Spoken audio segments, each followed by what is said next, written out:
Carol, hindi naman puro bad news yung nangyari last hearing Opo, kasi merong isang good news. Sinasabi po dito, opo. present nyo rin, 96% ng grade 3 struggling readers o ito yung mga hirap magbasa, ang tawag nyo low emergent readers po ng mga bata, Yes. nakita na umangat po yung kanilang literacy after nilang sumali dito sa 18-day summer literacy remediation program ng DepEd.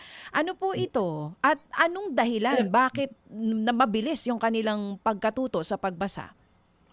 alam niyo po yung, ito kasi yung summer intervention 'no, kung sinusubaybayan niyo po ang trabaho ng EDCO sa mga nakikinig, every summer binabantayan po namin ng DepEd anong ginagawa niya para tulungan yung mga batang maka-catch up. So, for the past 2 years sinasabi namin, kailangan niyong mag-focus, kailangan dun tayo sa foundational years, sa grades 1 to 3 kasi doon nabubuo ang pundasyon ng pagbabasa at pagkatuto. So, kung hindi po sila literate by grade 3, diyan po ang simula at ugat ng lahat ng problema natin na makikita mo hanggang sa high school, hanggang sa college. Finally po, yung DepEd ngayong summer, tinutukan na nila, nag-focus sila at ang ginawa po nila, literacy remediation program sa grades 1 to 3 sa buong bansa.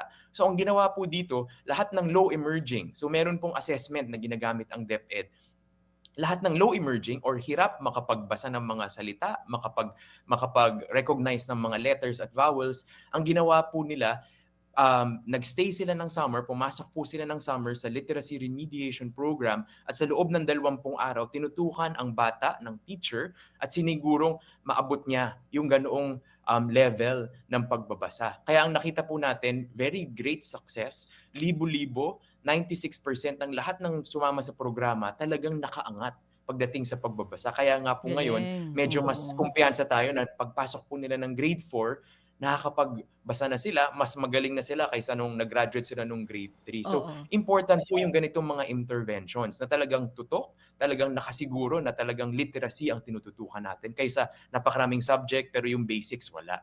Oo. So, ang pinaka nag-work talaga yung pagtutok ng teachers dun sa mga bata, parang gano'n. May Yes, ito rin yes. po ba yung may parang pagkain na ibinibigay din dun sa mga batang kasali sa summer classes? Opo. Well, yung pagkain po kasama din po 'yan, pero ang mahalaga po dito and tanungin niyo yung teachers tsaka mga magulang, alam niyo po Mm, yung disenyo ng programang ito, mm. hindi minamadali ang bata. Kasi habang hindi niya natututunan, ulit ng ulit si teacher. Yung klase po, 1:12 maximum. Ibig sabihin, yung number ng bata, tamang-tama para matutukan ng teacher. Sabi po ng mga magulang na nakausap namin, "Sir, sana ganito lagi." Kasi 'pag regular class day, 1:50 Yun ang na nga. estudyante. Dito po sa Oo. NCR, 1:59. Yung anak ko Oo. po hindi na napapansin, nandun sa likod, hindi na pala Oo. natututo. Whereas ngayon po, kasi tutok sa kanila, 1:12 yung number ng estudyante sa isang classroom, si teacher, kitang-kita niya bawat bata kung sino yung natututo at hindi. Kaya napakaganda po ng programa and it tells us a lot of things about how we should design our regular program. Na Oo. hindi po talaga kaya na magtuturo tayo ng literacy pero siksikan ng classroom, hindi kaya ng teacher subaybayan ang lahat. So So, dahil marami pong sige po learnings. Doc. Mm. Dahil naging maganda yung epekto po nito, plano gagawin na itong yearly from grades 1 to 3 or grade 3 lang at palalawakin pa Opo. sa buong Pilipinas?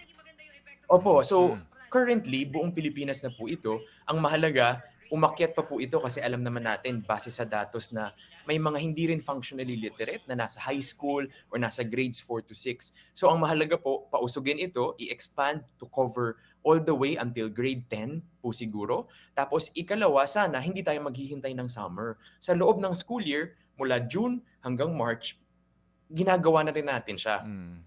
Kaysa maghintay tayo ng summer, yung puwedeng tulungan na natin during the school year. So, ito po sana yung tutukan ng DepEd sa pamamagitan ng aral program na pinasa ng ating EDCOM commissioners na sila Senator Win at Hmm. Congressman Romulo. Mhm. And hopefully, sa pakikipagtulungan with DepEd, pagdating po sa summer, konti na lang yung kailangang mag-attend ng ganitong program kasi ginawa na natin siya ngayon pa lang.